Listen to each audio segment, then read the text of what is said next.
बिस्मिल्लाहिर्रहमानिर्रहीम। Daily inspiration के मुअज़्ज़िज़ ख़वातीनो हज़रात, अस्सलामु अलैकुम। क़ारून के मुतल्लिक़ आपने तारीख़ी हक़ाइक़ात और मुहावरे तो सुने ही होंगे। ये वही शख्स है जिसका जिक्र अल्लाह ताला ने कुरान मजीद में निशाने इबरत के तौर पर किया है। क़ारून का किस्सा इसराइलियों और इस्लामी दोनों तरह की रिवायतों में मिलता है। ये बनी इसराइल का वही अमीर तरीन शख्स था जिसके खजाने की कुंजियां 300 ऊंटों और खच्चरों पर लादी जाती थी और हर कुंजी चमड़े की बनी होती थी जो एक खजाने की चाबी थी।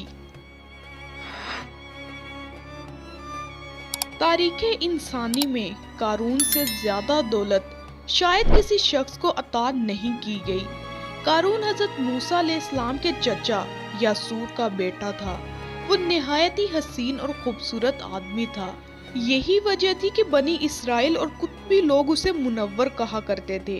क़ारून जवानी में अपनी कौम का सबसे बाइखलाक और नेक अफराद में शुमार किया जाता था। नेज़ तो रात का आलिम दीन भी था क्योंकि उसकी परवरिश हज़रत मूसा अलैहिस्सलाम के साया आतिफत में हुई थी, इसलिए वो किताब का इल्म भी रखता था और अच्छी आवाज़ का मालिक था। वो तौरात खूबसूरत आवाज़ में तिलावत किया करता था। यही वजह थी कि लोग उसका बहुत अदब एहतराम किया करते थे। क़ारून इब्तदा में हज़रत मूसा अलैहिस्सलाम पर ईमान ले आया और जब बनी इसराइल को कप्तियों की गुलामी से निजात मिली तो वो उनके साथ मिस्र छोड़कर सरजमीन माऊद की तरफ हिजरत कर गया। वहाँ उसके हालात एकदम से बदल गए। उसके हाथ में बेशुमार दौलत आई।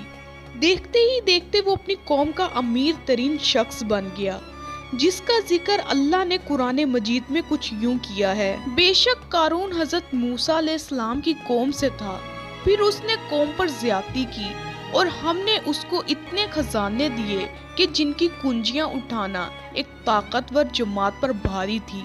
एक जगह फरमाया, जब उसे उसकी कौम ने कहा इतराओ नहीं, बेशक अल्लाह इतराने वालों को पसंद नहीं करता, और माल जो तुम्हें अल्लाह ने दिया उसके जरिए आखिरत का घर तलब कर, दुनिया से अपना हिस्सा ना भूल और एहसान कर जैसे अल्लाह ने तुझ पर एहसान किया, और जमीन पर फसाद ना कर, बेशक अल्लाह फसादियों को पसंद नहीं करता। और जब ज़कात का हुक्म नाजिल हुआ, हज़रत मूसा अलैहिस्सलाम ने उससे अहद लिया और उसने वादा किया था कि अपने माल का 1000वां हिस्सा ज़कात निकालेगा। फिर जब उसने अपने माल का हिसाब लगाया, एक बहुत बड़ी रकम ज़कात की निकली। लिहाजा उसके दिल में हिर्स और लालच पैदा हो गई और वो ज़कात का मुनकर हो गया।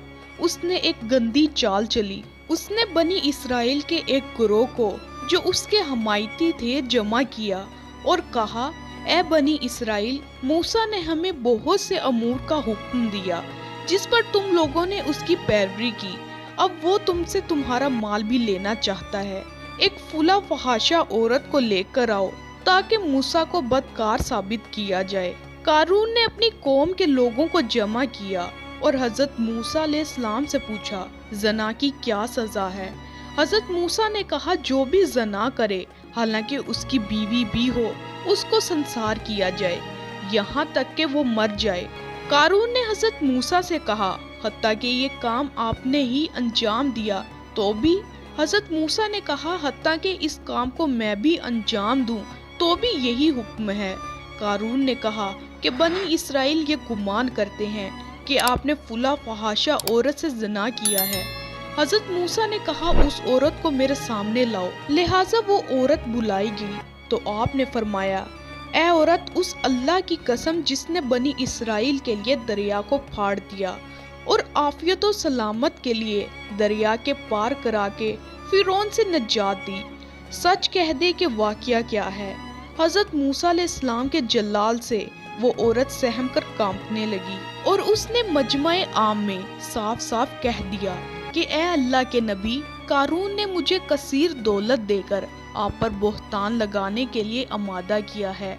उस वक्त हज़रत मूसा अलैहिस्सलाम आपदीदा होकर सजदे शुक्र में गिर पड़े और हालत सजदा आपने ये दुआ मांगी कि ए अल्लाह, क़ारून पर अपना कहर और गजब नाजिल फरमा दे। لہٰذا وہ تمام لوگ جو قارون کے ساتھ تھے اس سے جدا ہو گئے، اور حضرت موسیٰ علیہ السلام نے اللہ کے عزم سے زمین کو حکم دیا تو زمین پھٹ پڑی اور قارون اور اس کے پیروکار اس میں دھنسنے لگے، اور دیکھتے ہی دیکھتے قارون، اس کا مکان اور خزانہ سب اس میں دھنس گیا۔ جب یہ زمین میں تابوت ہو گئے تو زمین کا شگاف دوبارہ بند ہو گیا۔ قارون کی اس دولت کے مطابق بہت سے تاریخی حقائق نقل کیے گئے ہیں، اور تا قیامت قارون اور اس کا خزانہ تمام انسانیت کے لیے نشان عبرت بنی رہے گی۔